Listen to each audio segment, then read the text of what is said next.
Muy bien, hermanas y hermanos. Qué gusto estar aquí con ustedes. Ahora, hoy día yo quisiera hablar a ustedes esta mañana acerca de qué es la voluntad de Dios. Porque yo creo que nosotros, los cristianos, decimos cosas fáciles acerca de la voluntad de Dios que realmente no son verdaderas y que realmente muestran que no conocemos a nuestro Dios. No conocemos su amor por nosotros, no conocemos que nada malo viene de sus manos. Dios es un Dios lleno de compasión, lleno de amor, y muchas veces nosotros pensamos que, bueno, Él está mandando a mí este sufrimiento. Él está mandando a mí este sufrimiento para probarme, ¿no? Pero realmente Jesús nos habla de un Dios diferente, de un Dios que realmente nunca manda sufrimiento, pero está con nosotros lleno de compasión en el sufrimiento. Jesús dice, sean compasivos como su Padre es compasivo. Que nosotros estamos llamados a ser, ¿qué quiere decir compasivo? Viene de dos palabras latinas que quiere decir que uno sufre con el otro que está sufriendo.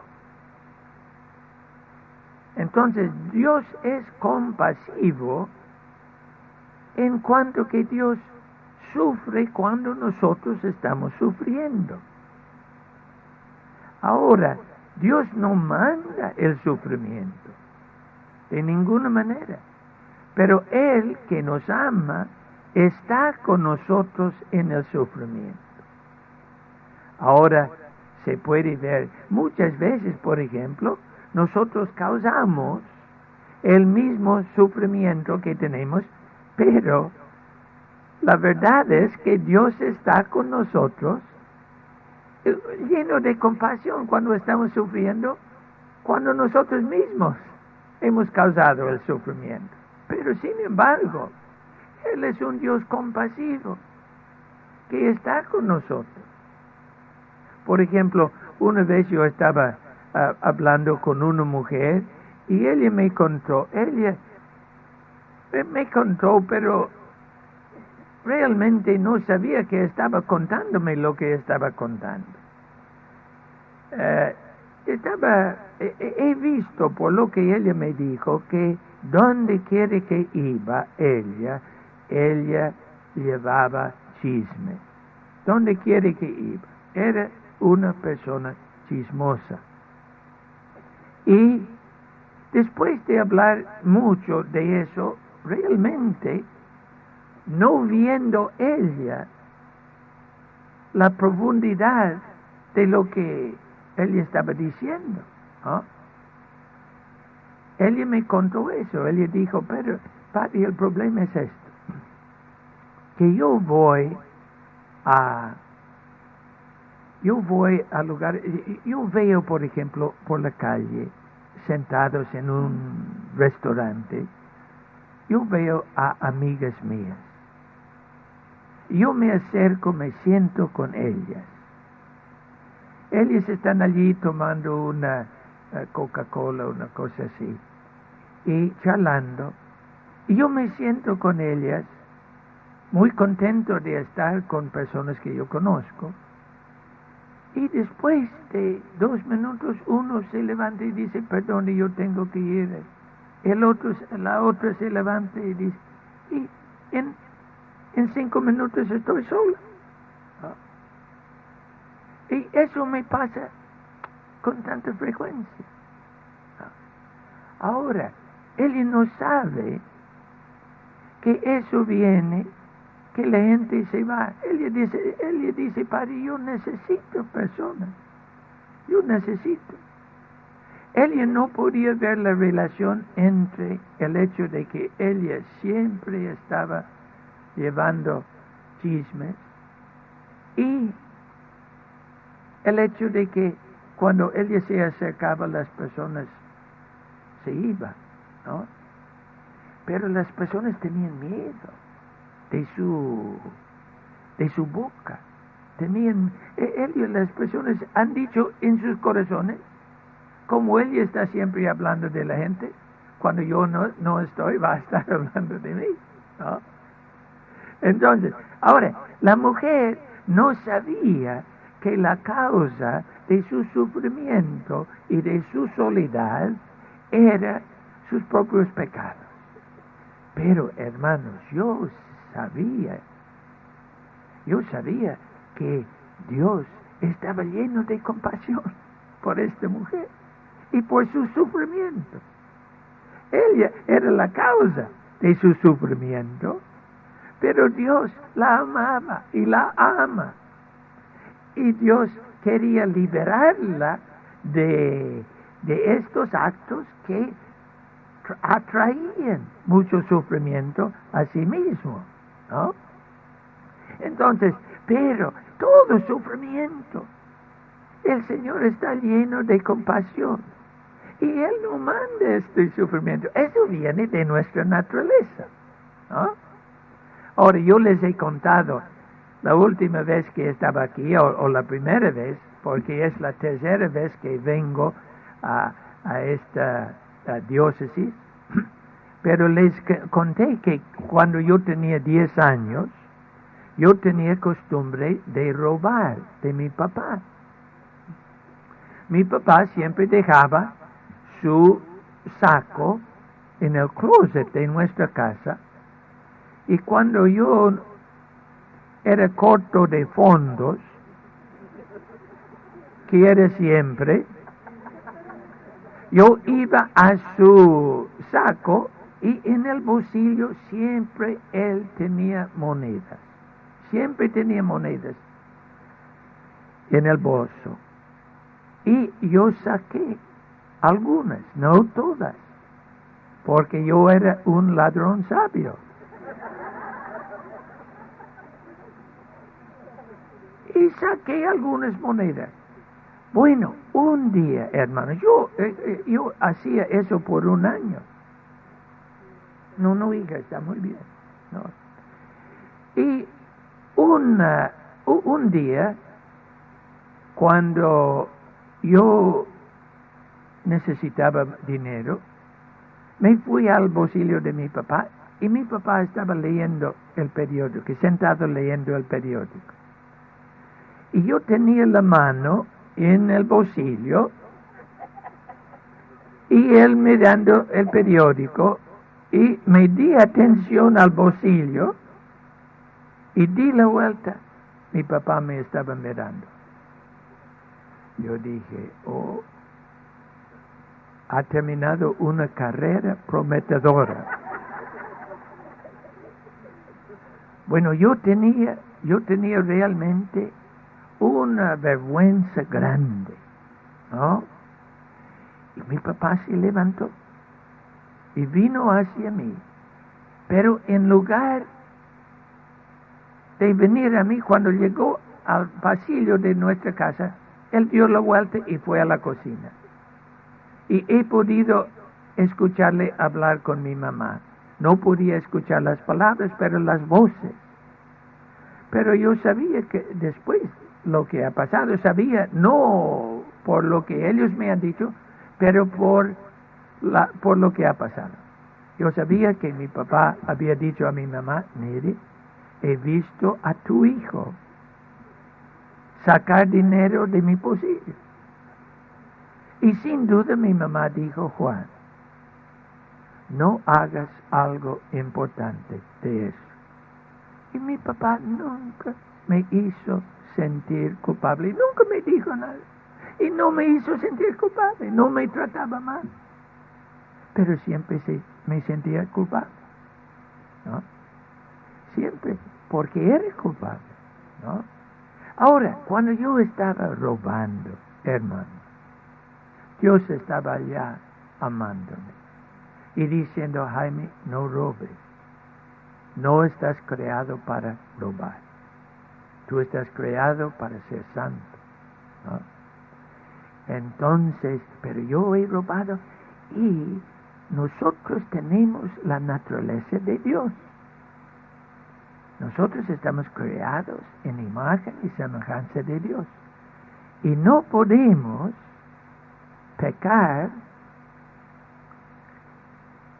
y sentirnos bien, porque el pecado es totalmente contrario a nuestra naturaleza.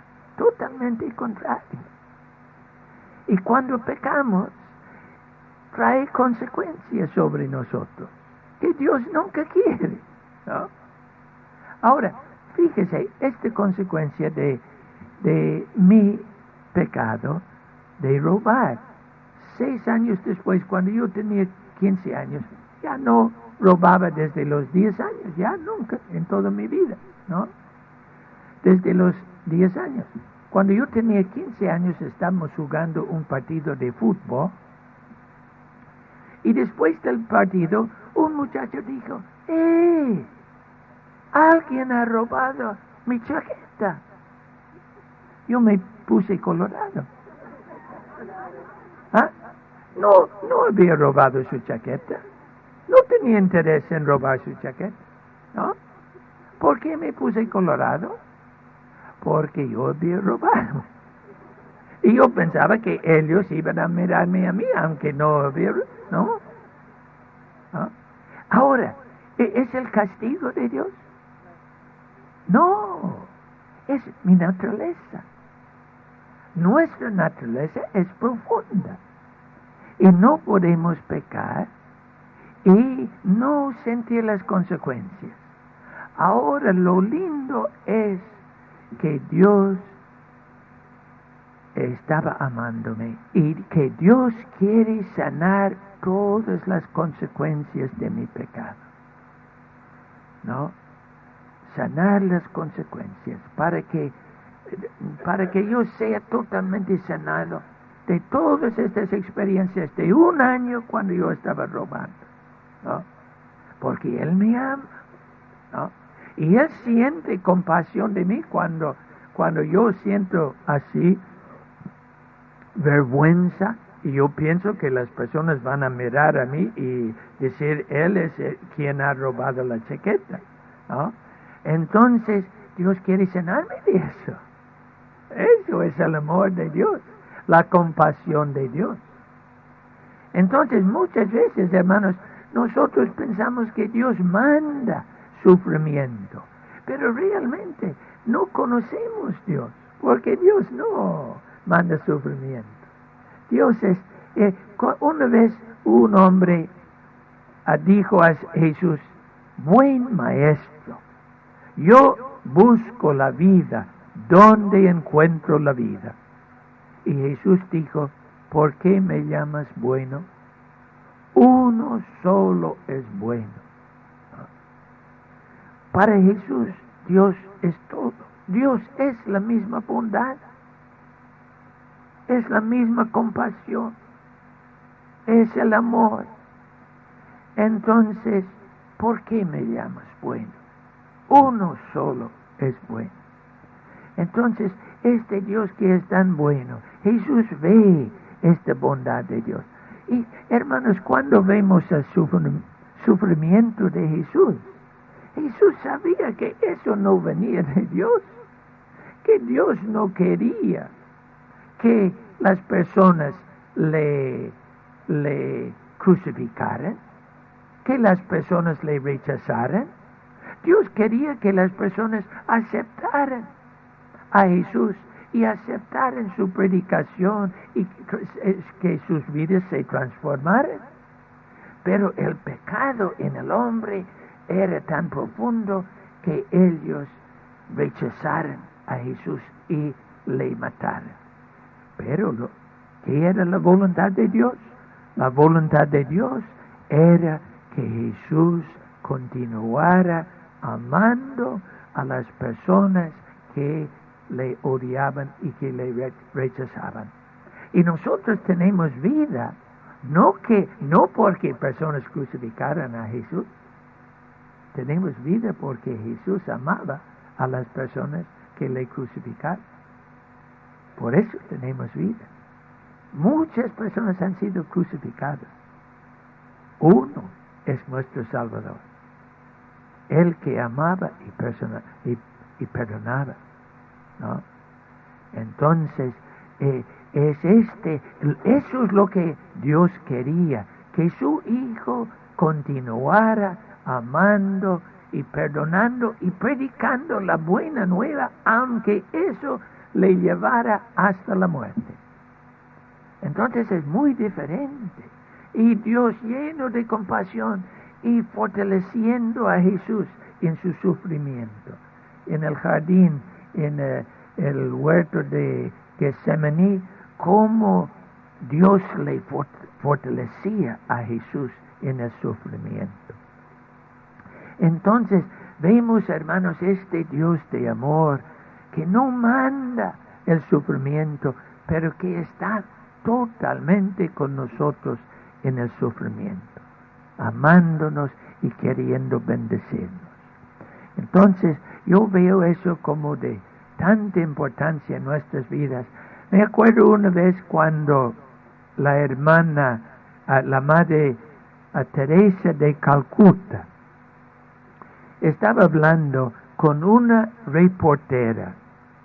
La reportera no creía en Dios, pero la reportera estimaba mucho a la Madre Teresa de Calcuta.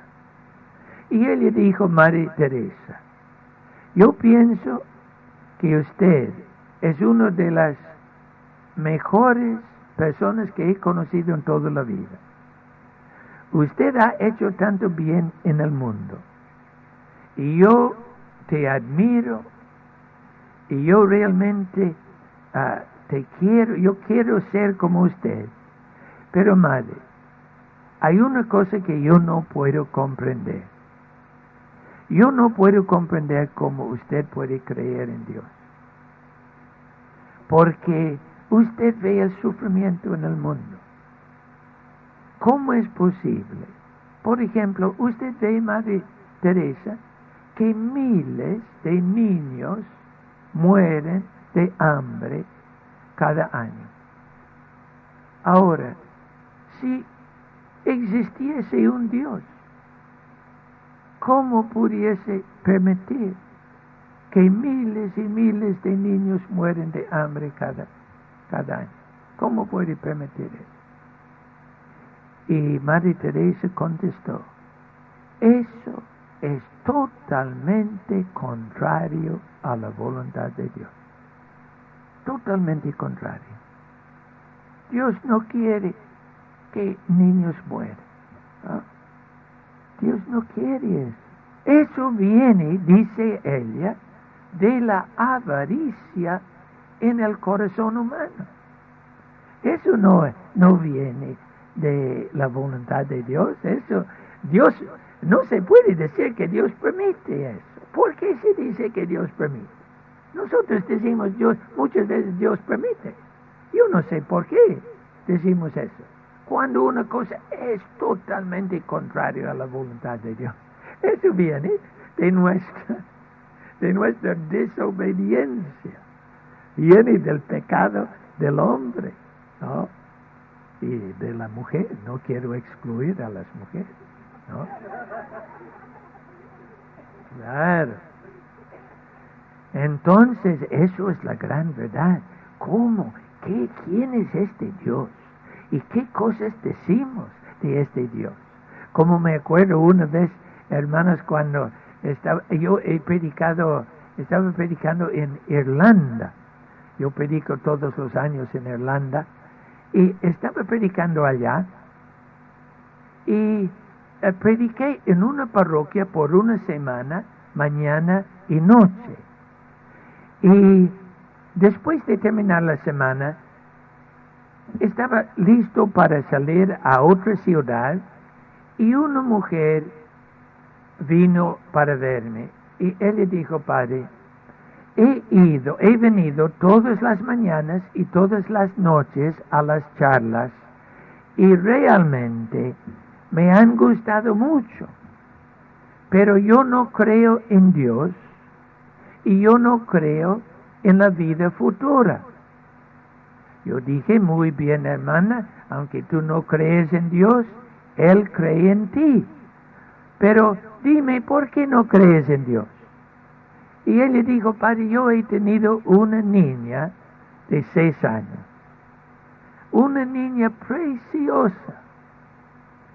Se puso enferma con cáncer, una forma rara de cáncer, y sufrió mucho y finalmente murió porque no podía respirar.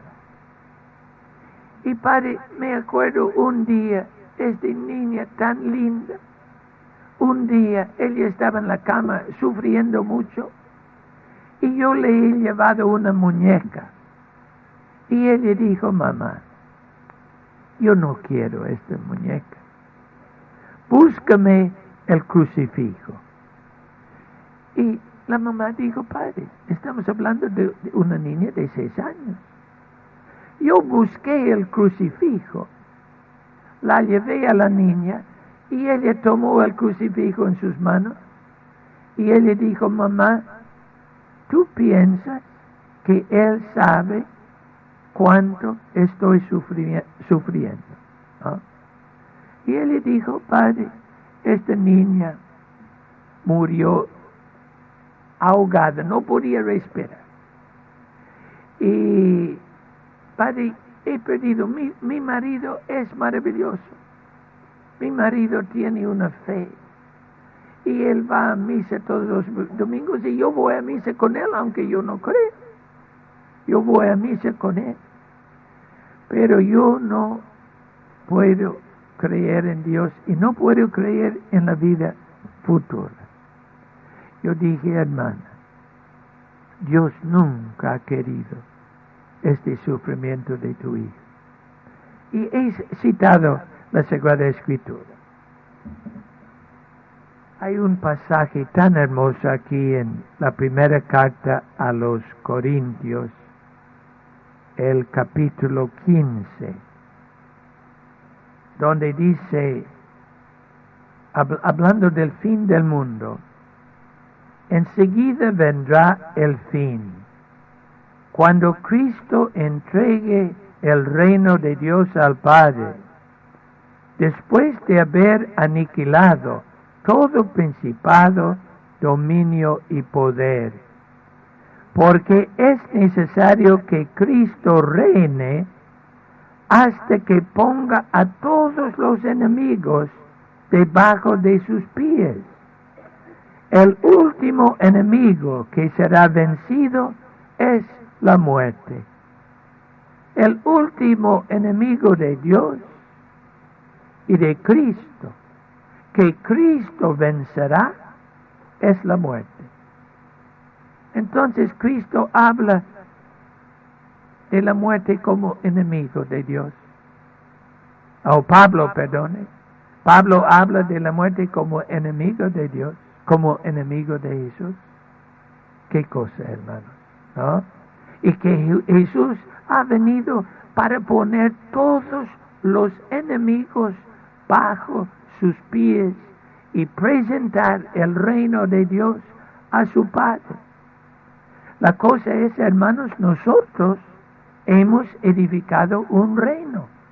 Nosotros, la familia humana, que no es el reino de Dios. Hemos edificado un reino. Y nuestros pecados, los pecados nuestros, causan sufrimiento a otros. Por ejemplo, dice aquí en el capítulo, 5, el capítulo 5 de Romanos, dice,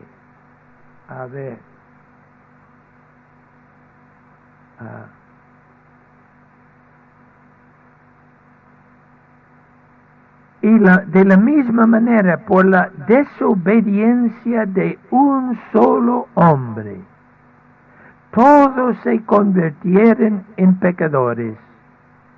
También por la obediencia de uno solo, todos se convertirán en justos. Nuestros pecados afectan a todo el mundo. El pecado de Adán y de Eva afectó a todos nosotros. Y la obediencia de Jesús afecta a todos nosotros, nos bendice a todos, ¿no? Entonces, eso es lo que Él nos dice, que nosotros estamos tocados y afectados los unos a los otros. Pero que Dios está con nosotros. Bueno, de todas maneras, yo he leído a esta mujer esta lectura.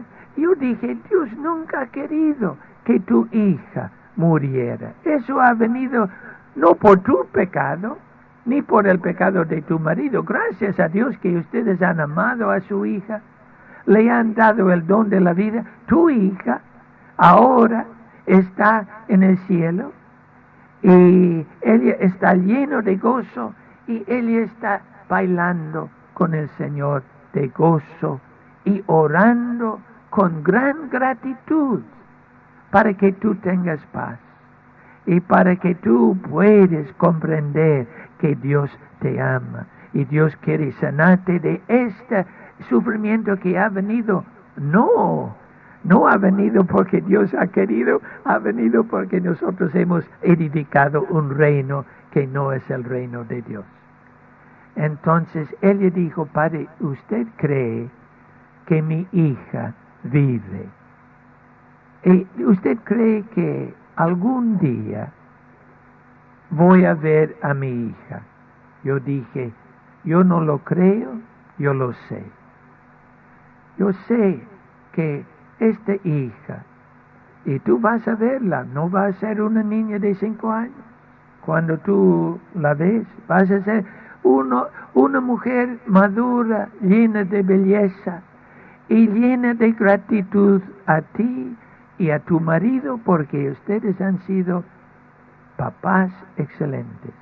Ustedes han dado la vida a su hija, siempre han amado a esta hija, lo han cuidado. Ella está cantando de gloria y tú vas a tener una reunión donde ella va a expresar el gran aprecio a ti y a tu marido por tu gran amor y por haberle dado la vida.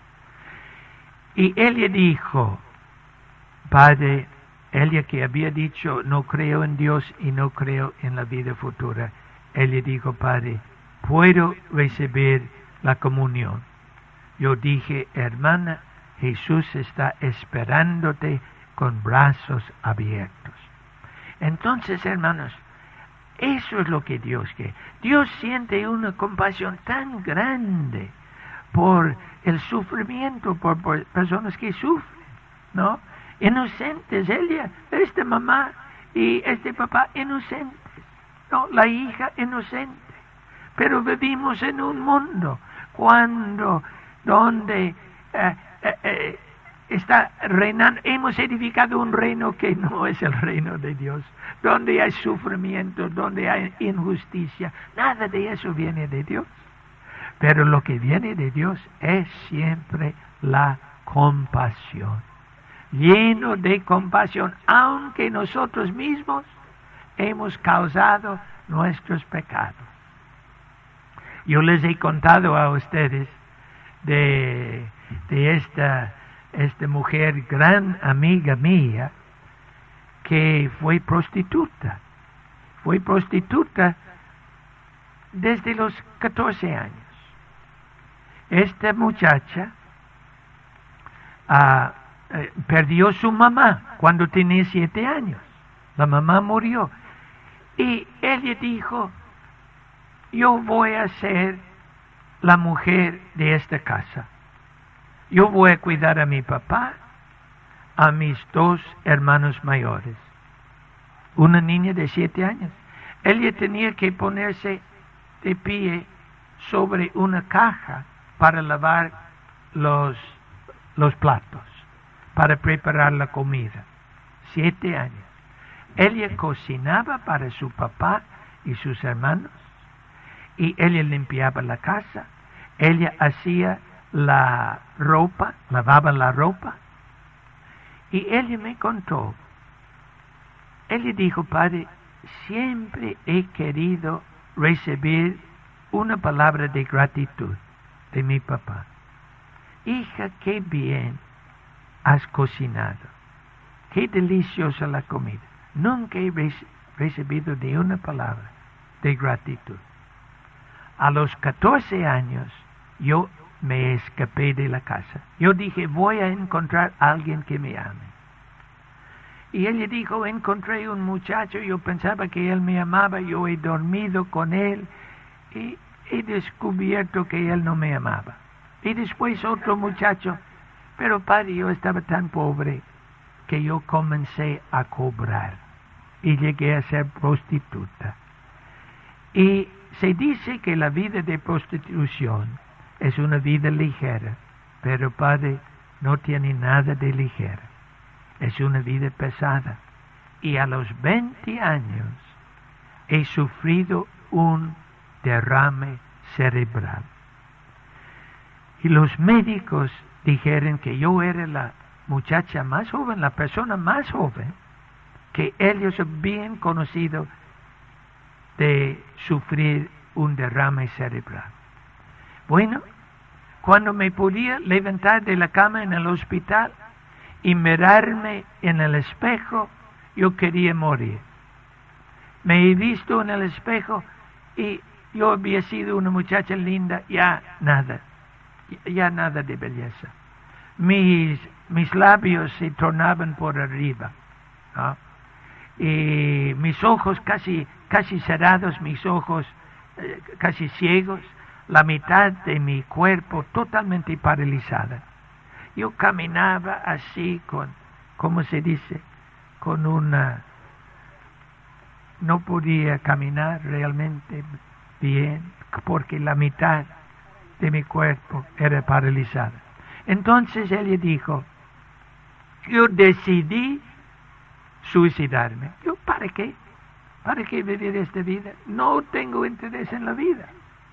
Entonces ella ahorraba las píldoras que el médico le dio y ella dijo: el domingo voy a la playa, voy a tomar las píldoras y cuando viene la marea me va a llevar a alto mar. Entonces ella tenía este plan, pero la última vez que fue a ver el médico dijo: mire, no podemos ayudarte, la medicina no puede. Pero tú te llamas Fe, su nombre era Fe. Tú te llamas Fe, pero tú no crees en nada. Tú no crees en Dios, no crees en nada. ¿Por qué no vas a la iglesia? Dios puede ayudarte. Ella dijo: doctor, he venido aquí para buscar ayuda para mi cuerpo. Yo no creo en Dios. Y no me gusta que usted me da consejos así. Yo quiero que me ayudes. Me ayude mi cuerpo, ¿no? Y el doctor no dijo nada, perdóname. Pero ella me contó, fíjese hermanos, este médico era un buen médico católico. Y él dijo una palabra que venía de su corazón. Y era palabra de Dios. Y esta palabra tocaba a la muchacha. Y aunque ella no la recibía al principio, me contó que al salir del despacho del médico, ella comenzó a pensar de esta palabra. Y ella fue domingo por la mañana con la intención. Ella no dudaba. yo voy a la playa esta tarde y yo voy a tomar estas píldoras y el mar me lleva. Pero ella dijo, yo fui a la iglesia por la mañana y la misa estaba celebrándose. Y yo no sabía nada de una iglesia. Y yo entré y me puse atrás en el último banco y me senté allá. Y el sacerdote dijo, y estas son las únicas palabras que he escuchado, y cuando él dijo estas palabras no escuché más. Él dijo, tenemos una nueva herencia. Y ella dijo a sí misma, es posible que haya para mí una nueva herencia, porque no me gusta nada la herencia que tengo. No me gusta nada. Es posible que tenga una nueva herencia. Y ella me contó, con la poca vista que tenía, que miraba al altar y vio una pintura de Jesús en el altar mayor. Y ella dijo, desde la última banca, ella dijo, yo no sé si tú existes o no. Yo no sé si tú me conoces o no. Yo no sé si tú puedes ayudarme o no. Pero si tú existes, y si tú me conoces, y si tú puedes ayudarme, yo estaría muy agradecida. Y ella me dijo, Padre, he visto delante de mí un hombre. La misa estaba continuando, pero yo vi un hombre delante de mí, un hombre alto, fuerte, con barba. Pero, Padre, he visto los ojos de muchos hombres.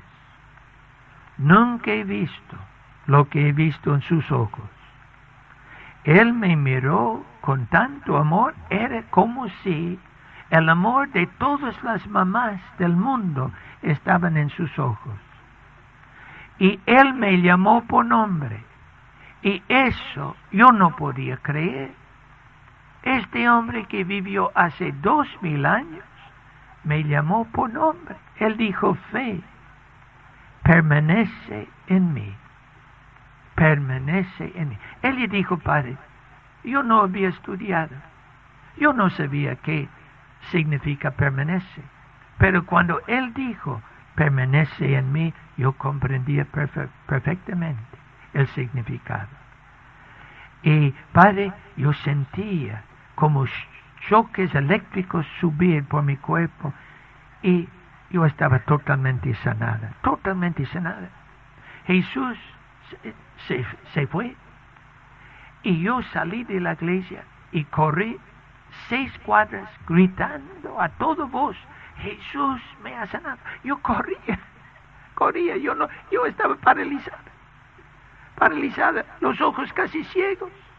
Yo podía ver perfectamente todo mi cuerpo, todo, y corría, Jesús me ha sanado. Bueno, eso fue el principio de una vida tan hermosa, hermanos. Y ella no sabía nada de Dios, y ella dijo, Señor, yo no sé nada. Y él dijo, yo te voy a enseñar. Y ella dijo, Padre, todos los días Él me ha enseñado. Yo he ido a Él ha sido mi maestro. Jesús dijo, no llaman a nadie maestro, ustedes tienen un solo maestro, el Cristo. Entonces, esta mujer llegó a ser la mujer más llena de Dios que he conocido en toda mi vida. Bendecía, ella predicaba en muchos países y bendecía a todo el mundo, y especialmente a personas, me acuerdo, que estaban listos para suicidarse. Y cómo esta mujer comprendía a estas personas y cómo ella podía tocarlas y darles nueva vida. Entonces, pero hermanos, lo que yo veo en eso Dios nunca quería sus pecados. Dios nunca quería que esta muchacha fuera prostituta, ¿no? Nunca quería eso. Totalmente contrario a la voluntad de Dios. Pero cuando ella fue convertida, fíjese, hermanos, es increíble. Cuando ella fue convertida, el Señor iba sanando todo este pasado tan hermosamente que el pasado llegó a ser una bendición para ella y para el mundo. Fíjense, hermanos, qué cosa, ¿no? Dios nunca ha querido que ella fuera prostituta, nunca, totalmente contrario. Pero al llegar a Dios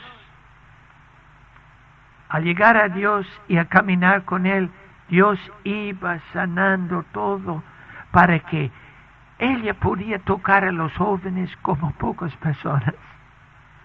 Porque ella conocía. Hemos predicado retiros en colegios. ¿Y cómo tocaba a los jóvenes esta mujer? ¿Cómo escuchaban? Porque sabían que ella sabía. Ella no contaba que ella era prostituta. Pero a decir, a hablar, a predicar, los jóvenes han captado que ella conocía de lo que ella hablaba y escuchaba. ¿Ah?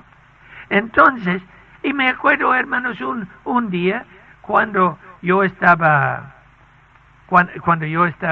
predicando con ella en un retiro, y un muchacho vino para hablar conmigo, 21 años, y estaba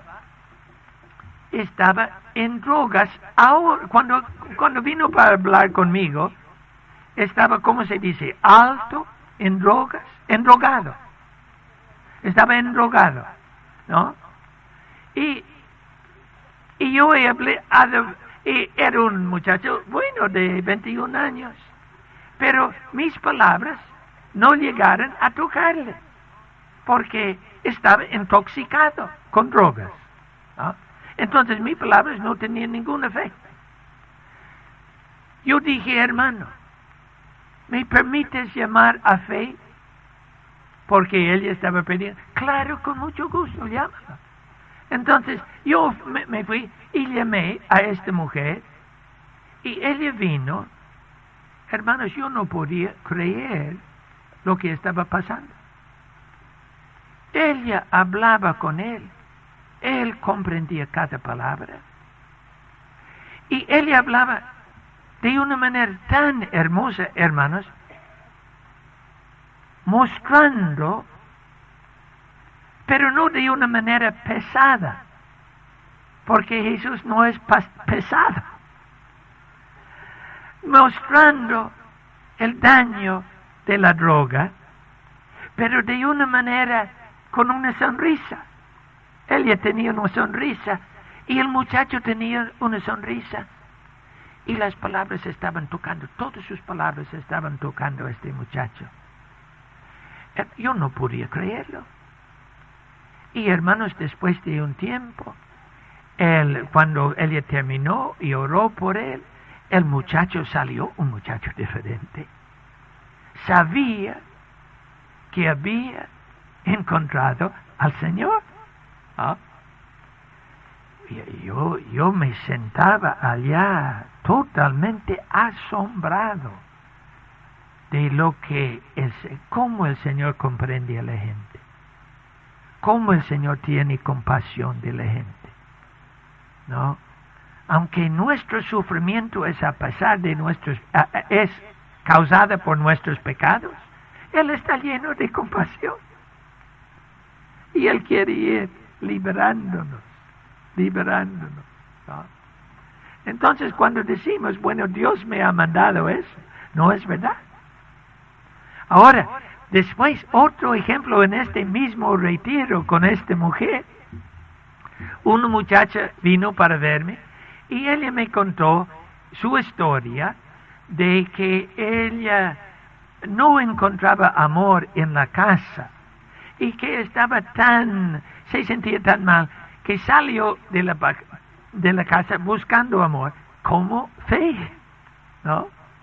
Y ella ya vino al retiro, esta muchacha de 21 años, vino al retiro con un niño. Y él no tenía papá. Y ella dijo, padre, no tengo marido, pero he pedido a las hermanas que tienen la casa de retiros que me permiten llevar a mi niño. Y ellas dicen, sí, con mucho gusto, venga al retiro, y cuando tú estás escuchando una conferencia, nosotros vamos a cuidar al niño. Entonces ella vino. Bueno, ella vino para hablar conmigo, me contó su historia, y yo dije, ¿me permites llamar a Fe? Y ella dijo, sí, con mucho gusto. Yo llamé a Fe, y hermanos, ella vino, y no solamente saludó a la muchacha con un saludo tan lleno de amor. La muchacha se sentía amada. Se sentó, y Fe se sentó y cerró los ojos y escuchó al Señor. Y después yo no podía creer lo que pasaba. Ella comenzó a orar por esta muchacha. Nunca había conocido antes la muchacha.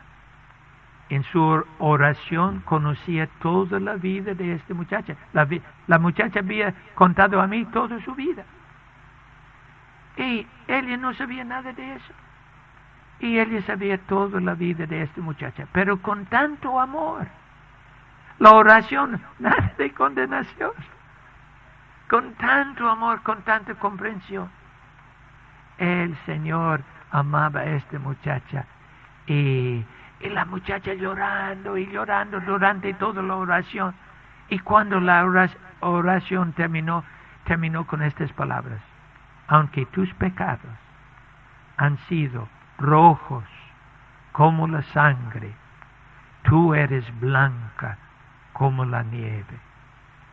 Y hermanos, esta niña de 21 años, llorando tanto, levantó la cabeza, y yo he dicho, Señor, es como si yo estoy mirando la cara de María, la Santísima Virgen, ¿no?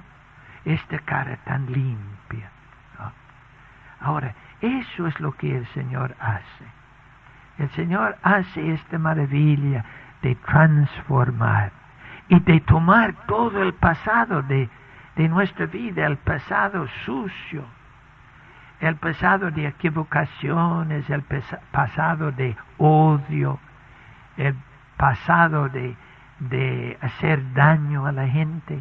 Y cuando nos acercamos a Él toma el pasado y va sanando el pasado. Eso es lo que Dios quiere hacer. Sanar los efectos de nuestros pecados en nosotros y sanarlos en el mundo.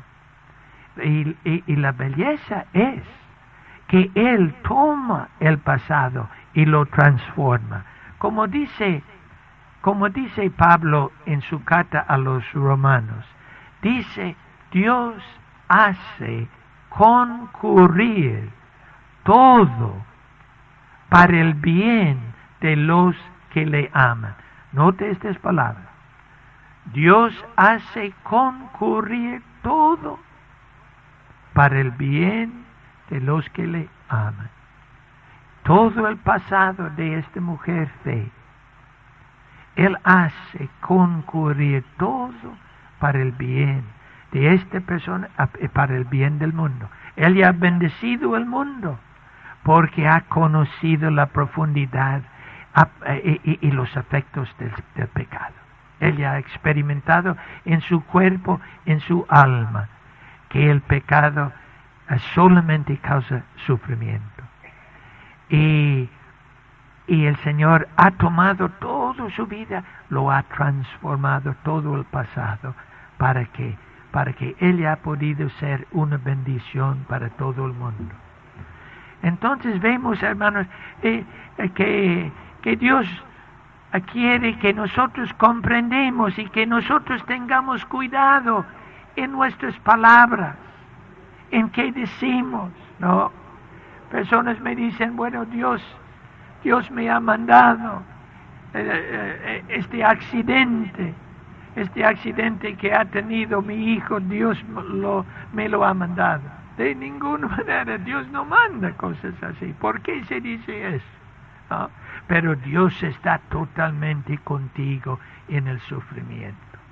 Y eso es la gran verdad, hermanos, una verdad de tanta consolación. Y eso nos lleva a conocer quién es Dios. Dios es nuestro Padre.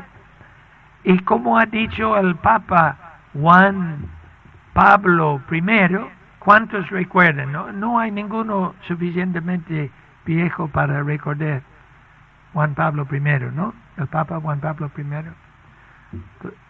Porque él estaba hace muchos años, hace 21 años, ¿no? Todos tienen menos edad de eso, acá, ¿no? Ahora, este gran Papa, Juan Pablo I, ha dicho, Dios es Padre y Madre, y muchas veces más Madre que Padre, ¿no? Y eso es una gran verdad. El corazón de Dios es un corazón no solamente de Padre, es un corazón de Madre, que comprende, que ama, que está lleno de compasión. Entonces, Él no es quien manda las cosas. Y Él no, se dice, Dios permite, no me gusta eso. Pero lo que es verdad es que Dios está con nosotros en el sufrimiento, para bendecirnos, para amarnos, para ayudarnos. Está con nosotros, para sanarnos. Entonces es la gran verdad, hermanos, de nuestra vida. Ahora hemos comenzado ¿a qué hora? ¿Ah? Hace una hora. Muy bien. Ya ustedes han mostrado gran paciencia en sentar por una hora sin moverse, ¿no?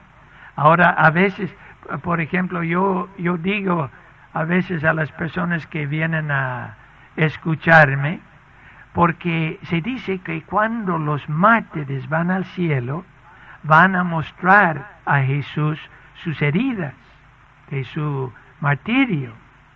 Pero yo digo que las personas que han escuchado mis sermones van a mostrar al Señor sus callos, ¿no? Porque han estado sentados tanto tiempo durante mis charlas, ¿no? Entonces van a tener un lugar alto en el cielo por su martirio.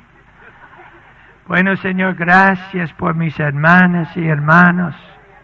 Y gracias que tú nos amas tanto, Señor. Y tú quieres ir sanándonos, Jesucristo. Tú quieres que nosotros comprendamos que el Padre es un Padre que nos ama y que su voluntad es vida siempre. Su voluntad es vida para todos. Que Él no manda nada mal, pero Él está con nosotros, lleno de compasión en nuestro sufrimiento, aun cuando nosotros causamos nuestro sufrimiento por nuestros pecados. Él está amándonos, Él está allá, lleno de compasión. Señor, que nosotros comprendamos nuestro Padre, que experimentemos en nuestro corazón que somos amados y que Él está con nosotros en todas las dificultades de la vida, comprendiendo, amando, no echando la culpa, sino queriendo levantar el peso de la vida. Gracias, Señor Jesucristo, por este amor tan grande. Gloria a ti, Jesucristo. Gloria, aleluya, aleluya. Gloria. Amén, amén.